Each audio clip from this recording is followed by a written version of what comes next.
ചേർപ്പുങ്കലിൽ മീനച്ചിലാറ്റിൽ ചാടിയ യുവതിയുടെ മൃതദേഹം കണ്ടെത്തി. രാവിലെ 9 മണിയോടെ ചേർപ്പുങ്കൽ പഴയ പാലത്തിൽ നിന്ന് മാറ്റിൽ ചാടിയ വയല അച്ചുകുന്നിൽ എം.ഇ. ഉദയൻ എന്ന പെൺകുട്ടിയുടെ മൃതദേഹം 12 മണിയോടെയാണ് കണ്ടെത്തിയത്. ഫയർഫോഴ്സ്, സ്കൂബ ടീമും ഈരാറ്റുപേട്ടയിൽ നിന്നെത്തിയ ടീം എമർജൻസി, നന്മക്കൂട്ടം അംഗങ്ങളും ചേർന്ന് നടത്തിയ തെരച്ചിലിനൊടുവിലാണ് മൃതദേഹം കണ്ടെത്തിയത്.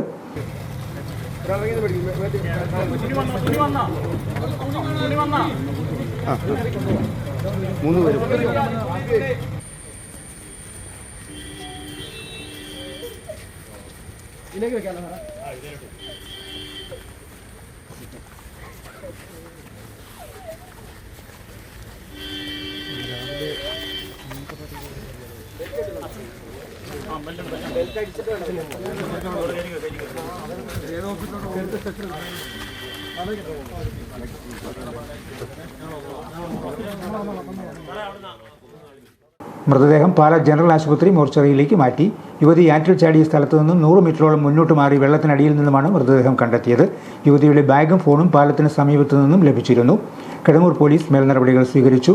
പാലായിൽ നിന്നും ഫയർഫോഴ്സ് സംഘവും സ്ഥലത്തെത്തിയിരുന്നു.